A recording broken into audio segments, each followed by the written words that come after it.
experience that many people across rural Wales can relate to. Can the Secretary of State tell me what action she's taking to reassure my constituents that an ambulance will turn up in their hour of need? Secretary of State. Can I say to the honourable gentleman, I'm very sorry to hear about the experience of his constituent. Yesterday, the Welsh Government announced £610 million additional funding for the Welsh NHS and for social care. I hope his colleague in the Senedd will vote for the Welsh Government budget so that we can see that investment go into the NHS to deliver the improvements in waiting times that we all want to see. Matt Bishop. Question 6, Mr Speaker. Thank you for coming.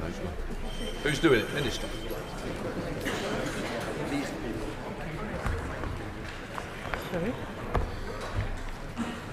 Sorry, question 6? Yes, question 6, okay. Right, we're working in close partnership with the Welsh Government to grow our economy and unleash Wales's potential. This has already delivered tangible results, including securing more than £1 billion investment and hundreds of jobs for North Wales, a better deal for steelworkers at Port Talbot, and a record budget settlement for the Welsh Government to spend on public services, including, unlike the previous government, providing funding to keep coal tips safe. Matt Bishop. Thank you, Mr Speaker. I was pleased to see the Secretary of State announce the Welsh Economic Growth Advisory Group.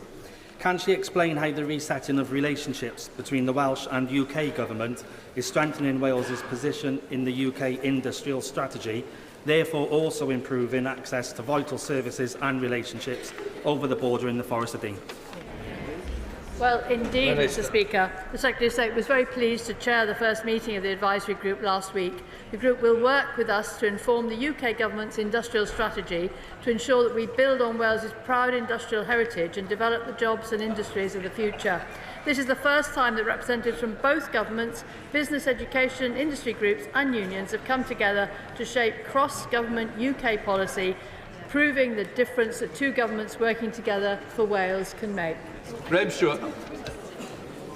Thank you, Mr Speaker. There's no better way of strengthening the union than improving the healthcare of people in Wales, and somehow the party opposite in the general election managed to mislead the public in England thinking they could bring the change to the health service. In truth, we need Welsh people to have a much improved health service as the people in England have had under Conservative control. Only the party opposite could suggest that longer waiting lists in Wales, worse outcomes in Wales, were somehow something to crow about. They aren't. What is going to be done about it? Well, Mr Speaker, what do you make of that? With the additional funding we've provided for Welsh Government, I can assure you that there will be proper investment in the Welsh Health Service in Wales, which has not happened for 14 years under the Tories. Ranger. Question 7, please, Mr Speaker. Thank you, Mr Speaker. I have regular discussions with my Cabinet and Welsh Government colleagues on economic growth. I recently had the pleasure of visiting Airbus in Broughton alongside the Prime Minister and addressed the CBI Wales members alongside the First Minister. Since coming into government, we've worked to drive over £1 billion in private investment from Erin Holding and Kellogg's into North Wales, creating and sustaining over 400 jobs. Andrew Ranger. Thank you, Mr Speaker. I thank my right honourable friend for that answer. Cross-border cooperation and investment between North Wales and the Mersey-Dee region of North West England is essential to maximising growth on both sides of the border. Key to achieving this will be improved railway connectivity. Will the Secretary of State meet with me and the cross-party, cross-nation Growth Track 360 group to explore how we can make this happen and help the economies on both sides of the border prosper? Secretary of State. I know the key role that good cross-border transport plays in strengthening economic and social ties across North Wales and the North West of England. I was pleased to join the Welsh Government Transport Cabinet Secretary at Flint and Chester stations recently to announce an increase of rail capacity by 40%, with 50% more timetabled services on the North Wales main line. And I would be delighted to meet with my honourable friend, with Mersey-Dee and Growth Track 360. Carla Lockhart. Speaker, today outside this place, thousands of farmers have descended in a further bid to have this government listen and realise the consequences of their actions. Is it not time to do the right thing by those who feed our nation and stop the family farm tax grab that will see our farms decimated and our food security put in jeopardy? This certainly won't help economic growth. I thank the honourable lady for her question. The UK budget delivered £5 billion over the next 2 years into farming, and I was pleased that this government was able to protect current Welsh farm budgets for the next financial year. And yesterday's Welsh budget allocation confirmed protection of the basic payment scheme funding for the next year, together with additional revenue and capital funding to help the sector transition to the new sustainable farming scheme. And this has been welcomed by farming unions across Wales. Richard Holden. Question number 8, Mr. Speaker. Minister. The Government is absolutely committed to working collaboratively with the Welsh Government to improve transport connectivity within Wales and with the rest of the UK. We are already making progress. Network Rail and Transport for Wales announced a joint programme which, as my right honourable friend has said, will see 50% more timetable services on the North Wales main line. And I was delighted to see the tri-mode trains introduced into services in the South Wales Metro last month. Richard Holden. Thank you very much indeed, Mr. Speaker. The Lower Thames crossing is a vital link between our channel ports and the port of Holyhead. Will the Minister lobby the Welsh Government? I know that Labour are against new road building in Wales, but it's a vital piece of transport infrastructure for our whole country to connect our channel ports all the way through to that North Wales corridor. So will the Minister give the commitment to actually argue for it in Wales and for an entire United Kingdom? Well, I would just remind the honourable member that Holyhead has, of course, been very recently given the Freeport tax status, and I can assure him that the Welsh Government has not ruled out a third Menai crossing. Catherine Fuchs. Mr. Speaker, does the Minister agree that casualties falling by a quarter on 20 and 30 miles an hour roads last year in terms of our transport policy in Wales will be of great comfort to schools like Osbaston in my constituency, but also parents like Rhiannon in Flintshire, who praised the scheme for helping to save her son's life after he was hit by a car? Yeah.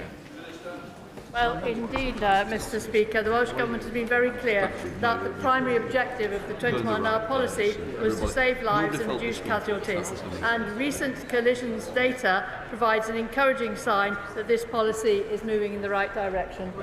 Adam Jogi. Speaker. Minister.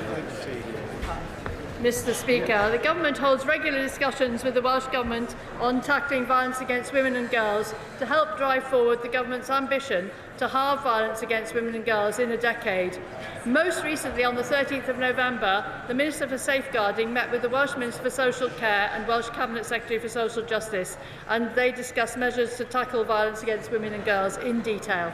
Adam Jogi. Thank you, Mr. Speaker. The safety of women and girls is important in Newcastle and Lyme as it is up and down our United Kingdom. Now, the Welsh Government has had a violence against women strategy since 2022. Sadly, the previous government didn't have one for my constituents in England. So can the Minister set out what lessons this new government can learn from the Welsh Labour government, keeping our women and girls safe? Well, indeed, as my honourable friend says, the Welsh Government's violence against women and girls strategy has been pioneering delivery on this important issue for 2 years now. The UK Government's aim of halving violence against women and girls in a decade is ambitious, and learning lessons from the Welsh Government really will help. South Wales Police have introduced new measures as part of their long-standing commitment to tackling violence against women and girls, including the Cardiff Safety Buses, which have received national recognition for their work, safeguarding more than 3,000 vulnerable people on the streets of Cardiff since September 2021.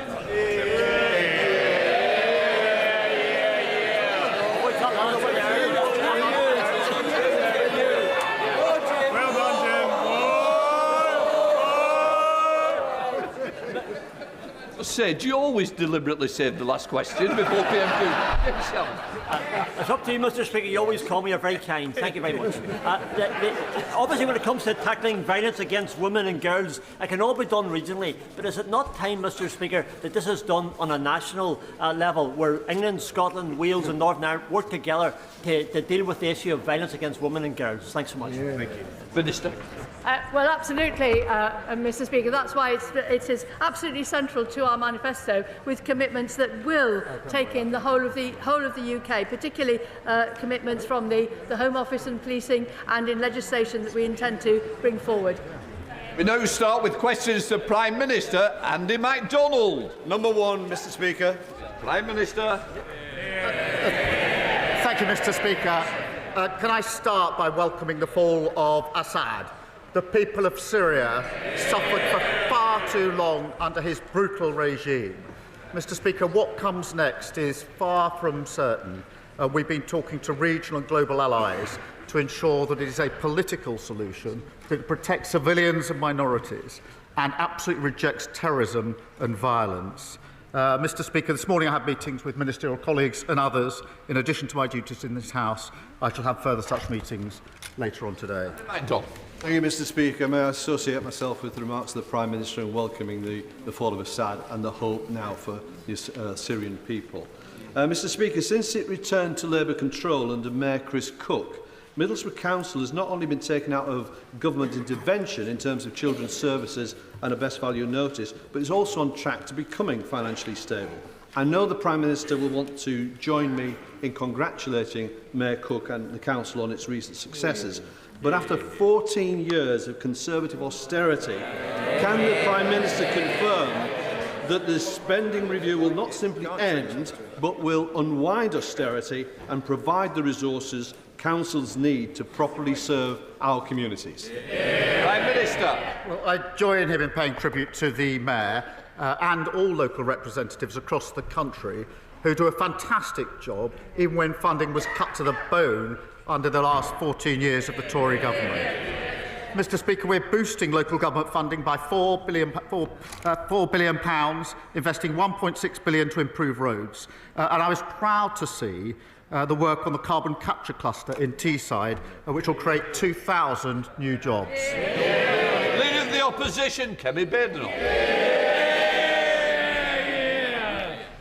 Mr. Speaker, last week the Prime Minister didn't seem to want to talk about appointing fraudsters to his cabinet. In fact, he seemed to want to talk about immigration. So let's talk about immigration. He has relaunched yet again. Many new targets, 6 milestones, 5 missions. But why was cutting immigration not a priority? Speaker, I'm glad she now wants to talk about immigration. Last week she said she didn't, and for good reason. Because the previous government presided over record high levels of immigration. The figures just a few weeks ago, nearly 1 million on net migration. That is unprecedented. A one-nation experiment in open borders under the last government. And she was the champion. She stood up and praised the then Tory Home Secretary for listening to her on removing caps on migration visas. So she was applauding it. Now she's furious about what she was campaigning for. We will drive it down. We will drive down lawful migration. We'll drive down illegal migration.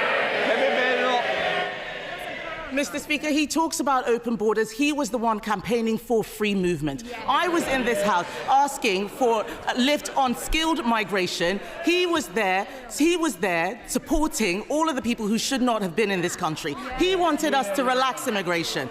But as he's so keen to talk about the past, let's look at his record. 4 years ago, the Prime Minister signed a letter demanding that foreign criminals be allowed to stay in Britain. Dozens of Labour and Liberal Democrat MPs repeatedly signed these letters, insisting that rapists and murderers be allowed to stay here. One of those criminals, Ernesto Elliott, had 17 convictions, including for knife crime. After his deportation was blocked, Elliott went on to murder someone. He was able to stay here and murder because people like this man campaigned against deporting criminals. Will he apologise for signing these letters? Mr. Speaker, I'd firstly remind her that when we're in the number now, under their watch, of migrants coming to this country, nearly 1 million, is over 4 times the number when we're in the EU. They lost control of the borders. And the particular example she puts to me is an example of failure under her government to take the necessary measures to keep our country safe. Mr. Speaker, this is a ludicrous assertion. He is the one who was repeatedly signing letters. He even asked us to pause all deportations. He asked us to pause all deportations. He doesn't want to talk about his past, Mr. Speaker, but that letter is just the tip of the iceberg. There is more.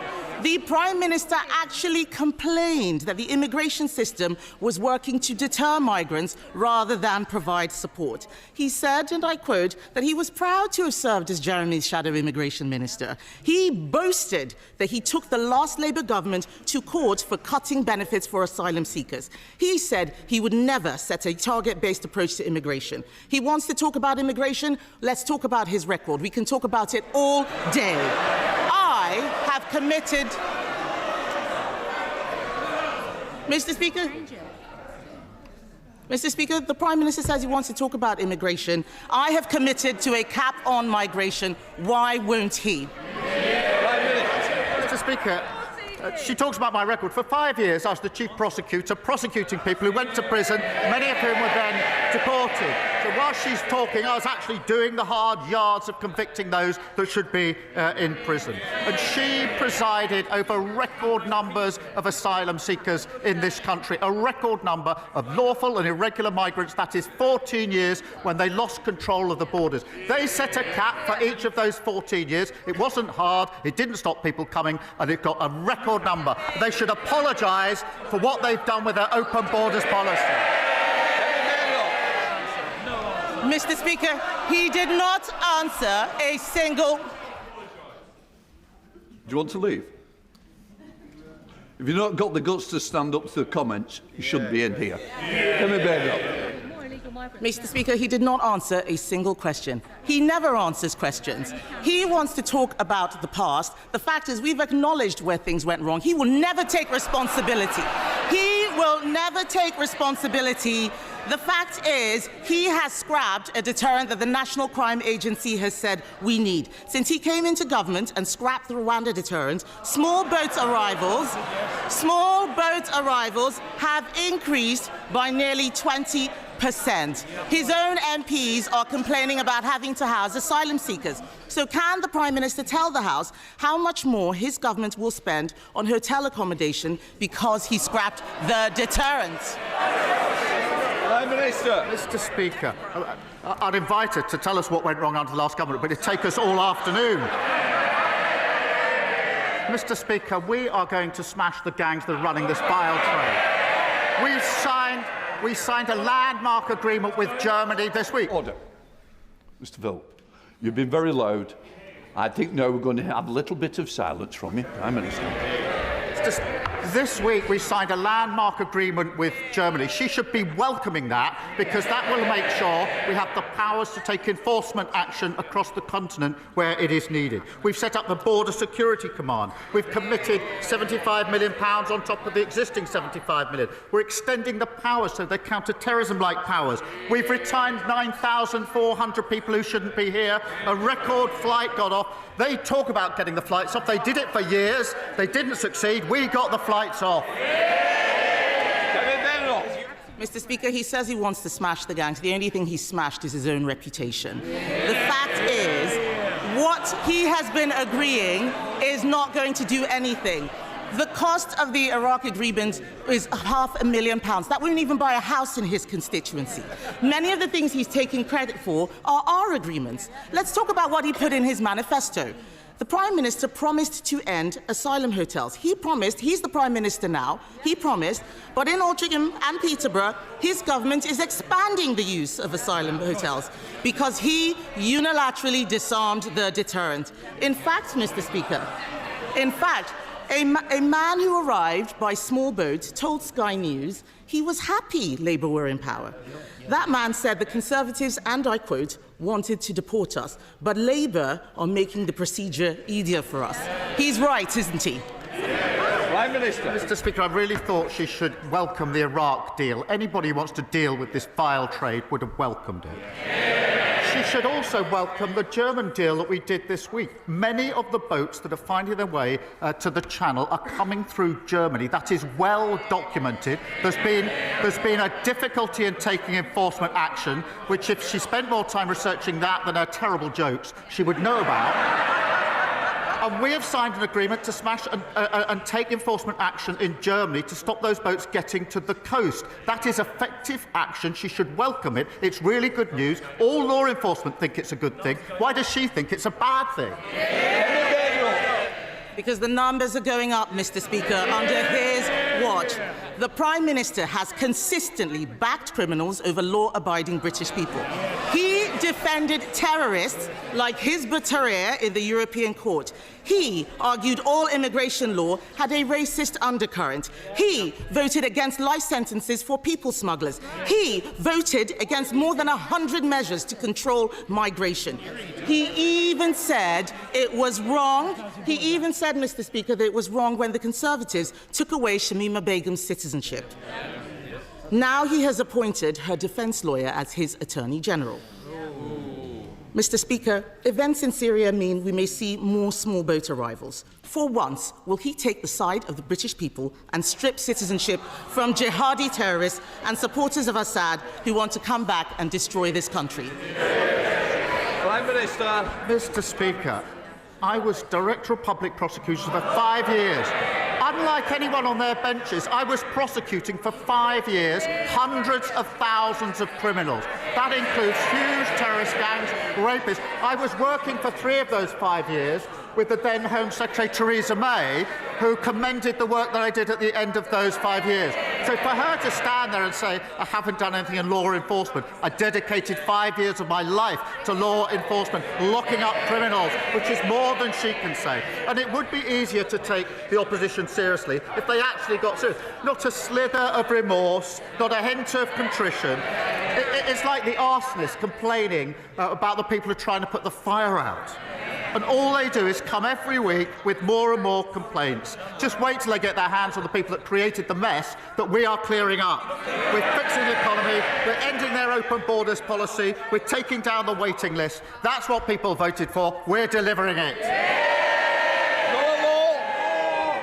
No law.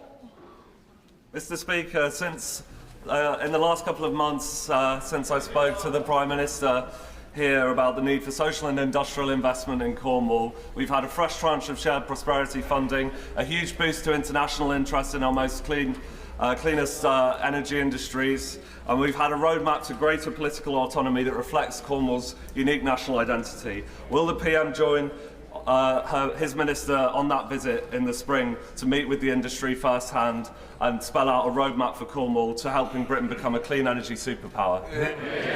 Prime Minister. Mr. Speaker, I thank my honourable friend. He's a champion of the extraordinary potential of Cornwall, particularly in our transition to clean power by 2030.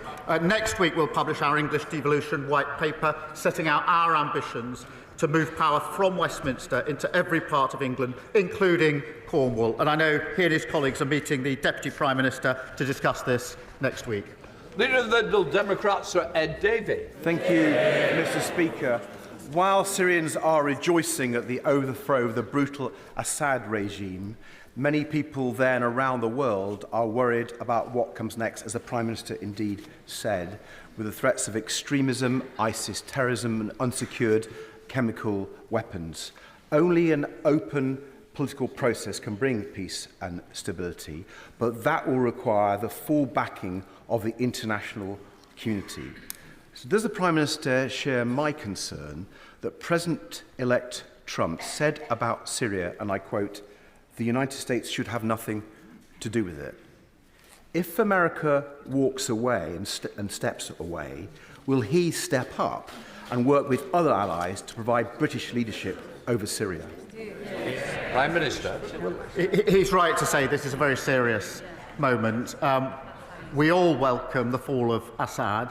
I hope this can be a turning point for Syria, a much-needed turning point, but that is by no means guaranteed, and that is why we've been speaking intently and intensely with our allies in the region across the globe about how we ensure that this is peaceful, it is political, and it's rejection of terrorism and violence. This could be a turning point, but in the past we've always thought that what comes next is necessarily better. That hasn't turned out to be the case, and that's why we're working so hard on this and showing the leadership that he and the House would expect from this government.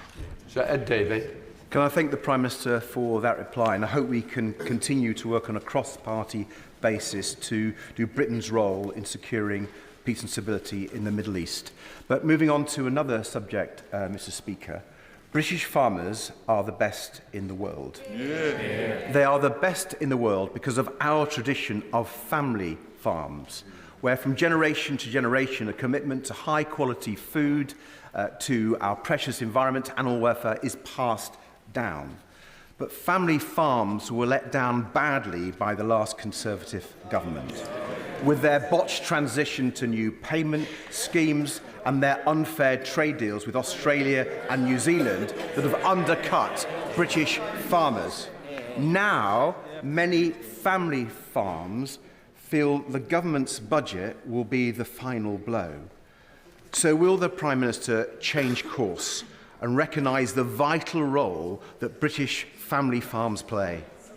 Yeah. Prime Minister. Mr. Speaker, as he knows, we put £5 billion into farming over the next 2 years. That's a record number under the budget. Last week alone, £350 million to support farmers in the United Kingdom. That does contrast with the last government, who was an underspend of £300 million in relation to farmers.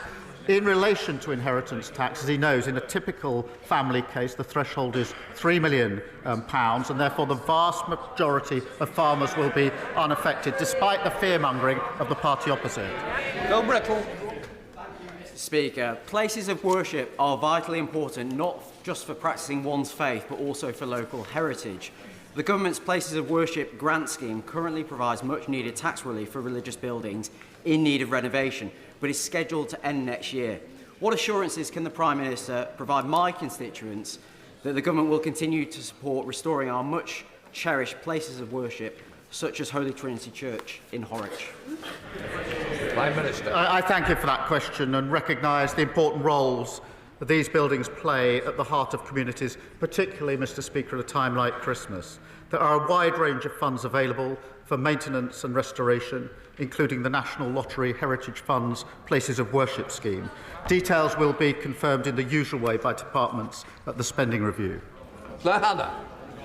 Mr. Speaker, last week my neighbours Omar and Delma Al-Shishkaki, who serve South Belfast as a doctor and a classroom assistant, received the news that they have been dreading. Dalal's mother and brother were among 23 Gazans killed in their tent by an Israeli airstrike in the so-called humanitarian zone of Al-Mawasi, and other family members are fighting for their lives in a barely functioning health system. Prime Minister, the crisis in Gaza is getting worse and not better. None of us in this chamber can end their nightmare, but we can do more. This government have rightly used every tool at their disposal, sanctions on arms and trade and officials against Putin's Russia.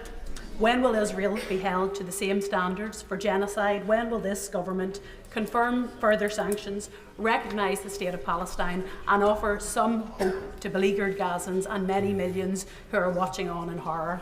Prime Minister. Can I start by saying I'm sorry to hear of the dreadful loss of the families of her constituents. There have been far too many examples like that. I was pleased to see that there's now a ceasefire in Lebanon. We desperately need that now in Gaza, something we've been pressing for some time. There's intense talks going on to that end at the moment, as she knows. That would provide the space for the hostages to be allowed out. They've been there for a very, very long time. Desperately needed aid to go in at speed and at scale, but also opens the potential for the pathway to the two-state solution, which I believe is the only peaceful way to resolve this ongoing conflict. Katrina Murray. Thank you, Mr Speaker. My constituents in the east of Kirkintilly are experiencing a housing emergency. Not enough houses for families or for those fleeing domestic abuse, and what houses there are in drastic need of repair.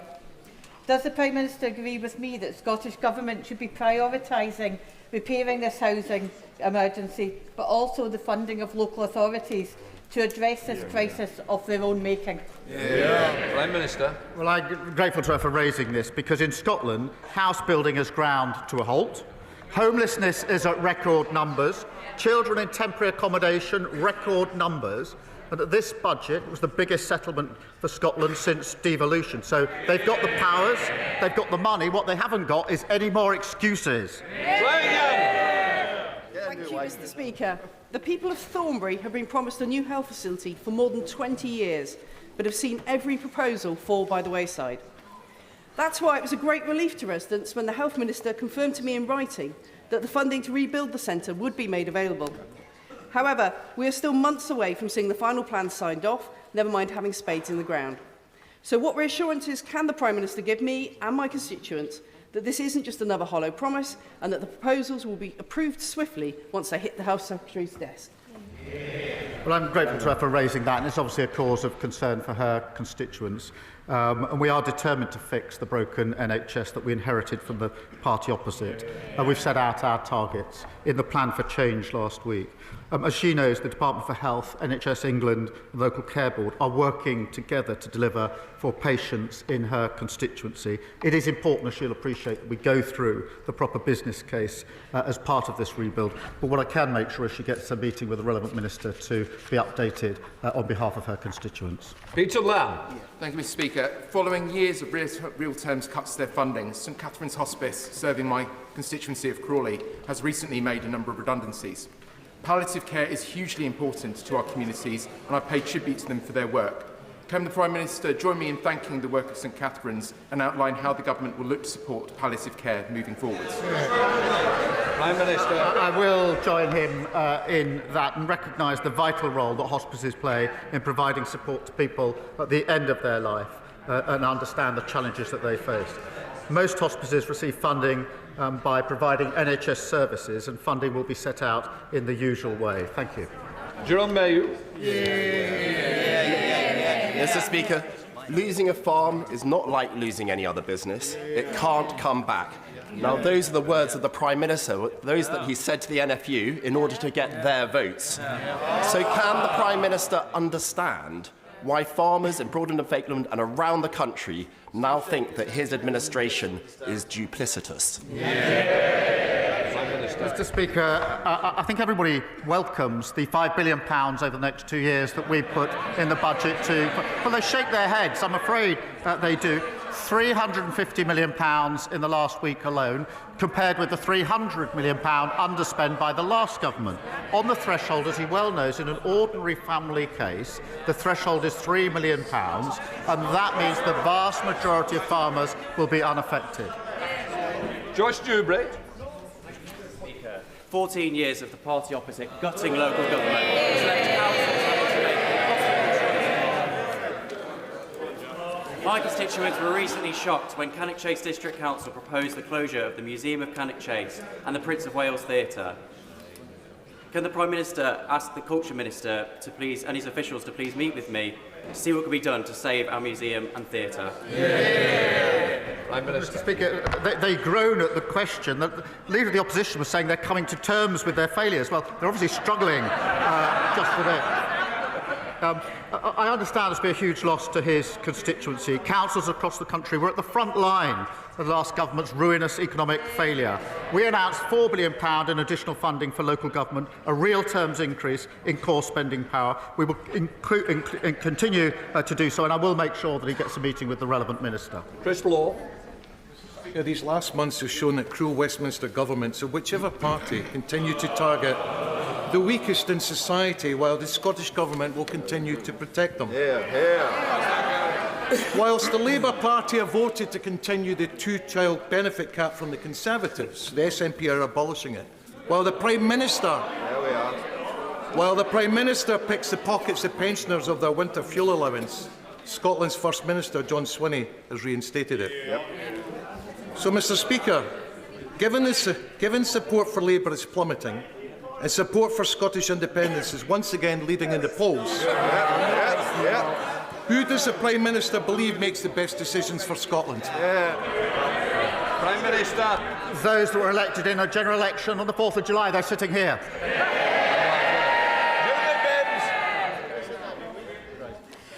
In centuries past, the three rivers that converge on the centre of Carlisle have made the city highly defendable against invading armies. However, in 1985, 2005 and 2015, those same rivers overpowered the city, leaving thousands devastated by flooding. What assurances can the Prime Minister give my constituents that the flood defences that the Conservatives promised but failed to deliver will be completed under this government? Can I start by wishing her a happy birthday? She raises a really important matter for her constituents who faced appalling flooding too many times, and the last government left our defences in a state of absolute disrepair. Mr Speaker, we're investing £2.4 million this year, and the Environment Agency are currently studying options to improve protection in Carlisle. I'll make sure she gets a meeting to discuss the specific options. Becca Paul. Thank you, Mr Speaker. In recent weeks, the former head of MI6, Sir Richard Dearlove, has warned that conflict between Russia and the West is no longer coming, it has already come. With Russia poised to spend more than 6% of its GDP on its military next year, the time for reviews and roadmaps is over. Will the Prime Minister recognise the urgency of the situation and commit to spending at least 2.5% of GDP on defence without further delay? Well, Mr Speaker, she's right about the importance of national security, particularly at the moment. At the budget, we delivered £2.9 billion increase in the MOD budget. We're pleased to deliver the largest pay rise for our armed forces in 22 years, and we'll set out the path to 2.5 in due course. That target, of course, was last met under the last Labour government. It wasn't met once in the 14 years that they were in power. Right, McNally. Mr Speaker, in October 2023, my constituent Mark Somerville received the shattering news that at 43 he had motor neuron disease. Since then, he has set up the Mark Somerville Foundation and is doing incredible work to raise awareness of the condition. Mark is in the gallery today and will speak to MPs later about living with MND. Will my right honourable friend join me in recognising the work of Mark and his foundation and commit the government to doing all it possibly can to support efforts to find a cure for this devastating disease? Well, I thank my honourable friend for raising this case. He mentioned it to me last night, and I do pay tribute to Mark, who's in the gallery, and the work of his foundation. This diagnosis can so obviously be absolutely devastating, and it's testament, if I may say so, to his bravery and compassion that he is raising awareness of the condition. I think many of us would question whether we're capable of doing what he's doing, given the diagnosis that he's had. Last week, of course, Mr Speaker, I paid tribute to the inspirational Kevin Sinfield, another incredible champion. And I say to both of them, all those campaigning, we stand with you in this fight. Sir Ian Duncan-Smith. Mr Deputy Speaker, the Ron Cornelius has been detained in Dubai for 17 years. His property was seized in what is a very unjudicial process. The Prime Minister has been to UAE. I want to ask the Prime Minister whether, when he went there, did he now demand that Ron Cornelius was freed, given that the United Nations came to the conclusion that his detention was arbitrary and in violation of international law, and following that, would he now make Magnitsky sanctions deliverable on those who are responsible for this after he is released? Prime Minister. This is an important case, and of course it's been raised by the government a number of times, including by the Foreign Secretary as part of the trip that I was on. I myself raised human rights issues, but it is a serious case. We'll continue to press for the outcome that I know he and his family desperately want. Sarah Owen. Thank you, Mr. Speaker. Stellantis could not have asked for more from the workers at the Luton plant. Like every generation of Vauxhall worker in Luton, they meet every target set. They make every innovation demanded of them. They never give up. Contrast this with Carlos Tavares, the CEO, who days after making the decision to threaten over 1,000 jobs in Luton, quit. Does the Prime Minister agree that in light of this sudden departure of the CEO, Stellantis should review this decision? Do what's right by our town, stay put for good, or until an alternative is found to ensure Luton's manufacturing history is also our future? Prime Minister. I thank you for raising it, which is it's obviously an issue of grave concern to her constituents, and the government is totally committed to supporting the workers and their families at this uncertain time, and the Industry Minister will meet the company this week to discuss plans for workers and the site to ensure that dedicated support is in place. We'll continue to do so because I know it's an issue of considerable concern to her constituents. Joshua Reynolds. Ben and Henry, otherwise known as the Ocean Oarsmen, will be rowing across the Atlantic next year for Alexander Devine Children's Hospice in Maidenhead, with a target of raising £50,000. This hospice, Thames Hospice and many others, though, are struggling with rising costs and the planned increase in employers' national insurance. So will the Prime Minister join with me in wishing Ben and Henry the best of luck on their journey and take this opportunity to scrap the NI rise for hospices?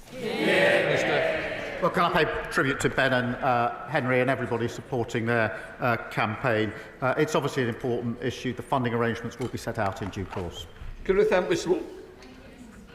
For retail workers in Bolton North East, the busy Christmas season is overshadowed by shoplifting, which Usdall's latest survey identifies as the leading trigger of abuse, threats and assaults. As the police drop in Bromley Cross, officers welcomed this government's commitment to clamping down on low-level shoplifting and prosecuting repeat offenders. What more can the government do to tackle shoplifting and support retail workers and businesses during their critical holiday season? Prime Minister. Well, thank you for raising this, and I've spoken to many who work in our shops who are very, very concerned about shoplifting, and because of the approach that was taken by the previous government, it went out of control. We are bringing it under control. It's not low level, it has a huge impact on other customers, has a particular impact on staff working in supermarkets, and that's why we are dedicating funding to training police and retailers and supporting specialist analyst teams to crack down on the gangs that are targeting retailers. Paul Holmes. Thank you very much, Mr. Speaker. In the last few weeks of the last government, we awarded millions of pounds to remote train stations like Hedge End and Swanwick in my constituency under the Accessibility for All scheme. In the first 2 weeks of this government, that was scrapped. Will the Prime Minister use his good offices to give my constituents and stations across this country an early Christmas present and give us our money back, please? Prime Minister. I'm grateful for him. This is an important issue for his constituents. The problem is the last government made lots and lots of promises, but they never set aside the money to pay for them. That's why we picked up a £22 billion black hole. They made promises in relation to infected blood, promises in relation to Horizon. They didn't put aside the money to pay for it. We've had to inherit that, to clean it up. We will get on with delivery, but we had to balance the books and stabilise the economy first. Lizzie Collins. Mr. Speaker, this past weekend, one of my market towns, Kirkby Lonsdale, suffered a devastating fire, resulting in the loss of a local man's life. The whole town centre was closed and many local businesses have been affected. Sunday was meant to be a day of celebration with Christmas markets, family games and community events, and instead the town faced a tragedy. Can the Prime Minister tell me how the government can support communities like Kirkby Lonsdale to rebuild and recover after tragedies such as this? Prime Minister. I'm grateful to her for raising this awful situation, and I think all of us can only imagine the impact that this must have had on the town, on the families and the friends of the victims of this awful tragedy. And I commend the community, which has come together in an extraordinary way in the aftermath of this awful event. I'll make sure she has a meeting with the relevant minister to discuss how the government can support her community at this vital time. Final question, Ellie Chance. Thank you, Mr. Speaker.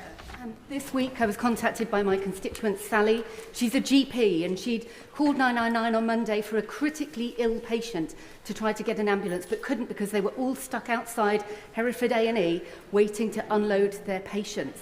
At the same time, we know that across the country, medically fit patients are unable to be discharged because of the social care crisis. So can I ask the Prime Minister, what is he doing to fix social care, to fix patient flow through hospitals, so that ambulances can get back to saving lives? Well, I'm grateful for raising this case, and it's awful, an example that is all too common because of the fact that the last government broke the NHS. And she'll have seen the Lord Darcy report that we published on the state of the...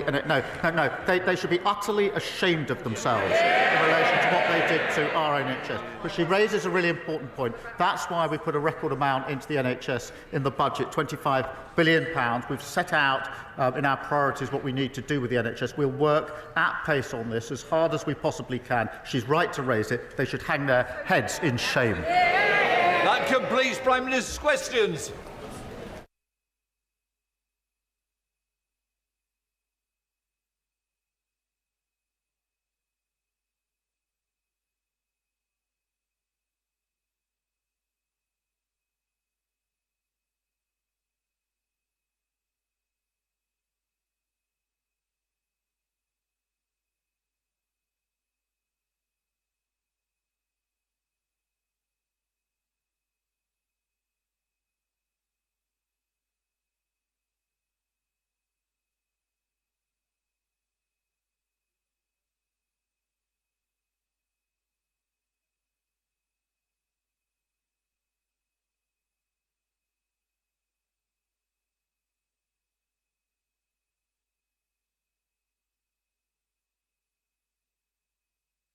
Right, we now come to the statement. I call the Home Secretary, Yvette Cooper. Thank you, Mr. Speaker. With permission, I'll make a statement on the new border security agreements we have reached with Germany and with the Calais Group of Interior Ministers from the UK, France, Germany, Belgium and the Netherlands, which met in London yesterday with Europol, Frontex and the European Commission to discuss strengthening action against small boat crossings and organised immigration crime.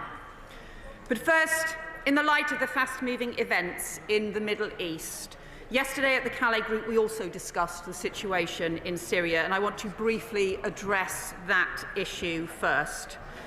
As the Foreign Secretary told the House, we welcome the fall of the Assad regime, but we continue to monitor closely this fast-moving situation where there is significant risk of instability. Considering this, I have taken the decision to temporarily pause decisions on Syrian asylum claims. All 5 Calais Group countries have taken the same decision. We will, of course, continue to keep all guidance relating to these asylum claims under constant review, and we will keep the House updated in the normal way.